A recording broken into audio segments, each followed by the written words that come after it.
Alright guys, welcome back. We have another question from the 8th chapter of Hibbeler textbook, Friction, and we have this block brake that is used to stop the wheel from rotating when the wheel is subjected to a couple moment of 360 Newton meter, and we have the coefficient of static friction between the wheel and the block, which is 0.6, and we need to determine the smallest force P that should be applied in order to stop the wheel. So as always, our first step is free body diagram. What we can do, we can draw the free body diagram of the brake handle and the wheel separately because we have the information about the friction. So it makes sense to divide the free body diagram for the brake and the wheel separate. So that way we can use the information that we have for the friction. So let's start with the free body diagram of the brake. So basically we have this rod in here which is connected to a joint at point C. We can call this the two components Cx and Cy. We have the normal force from the wheel and the friction, so the normal force would be always normal in here. We can call it N, and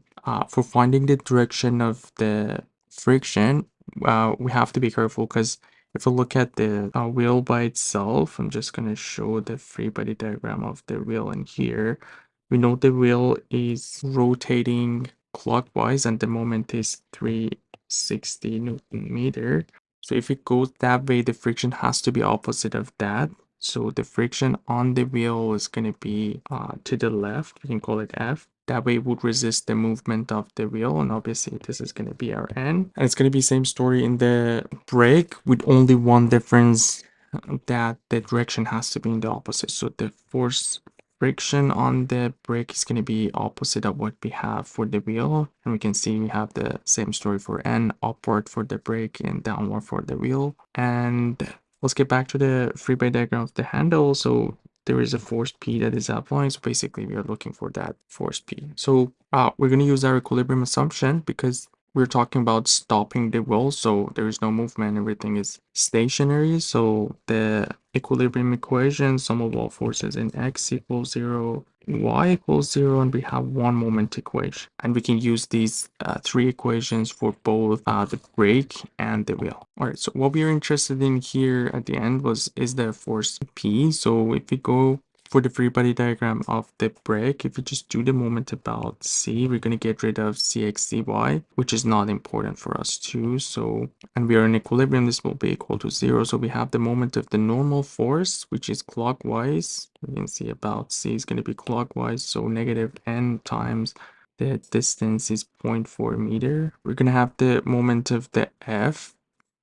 So we can see that there is a little distance here. So our F is here, and we're finding the moment about P. So we have this little distance in here, which is 0.05. So actually, if I show this a little bit better, this force F has to be action. So we have this little gap in here, and this is our F.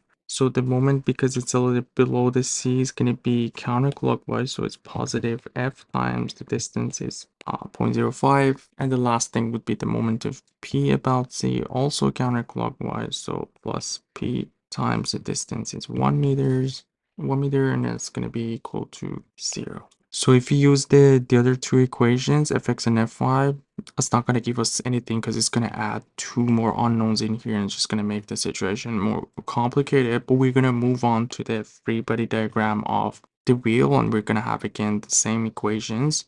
So if we now just find the moment about point O, we're going to get rid of N because it's going to pass through this point. So we can find the F in one shot, and we know F is equal to coefficient times the normal force. So once we find the normal force, we're going to have N, and if we just put it in here, we're going to find our P. So this free body diagram is really useful for us. So we have the moment that we have 360 Newton meter clockwise, so negative 360, and we have the moment of F obviously in the opposite direction, so plus F, and we have the radius of the wheel, which is 0.3. So here our F will be 1200 newtons.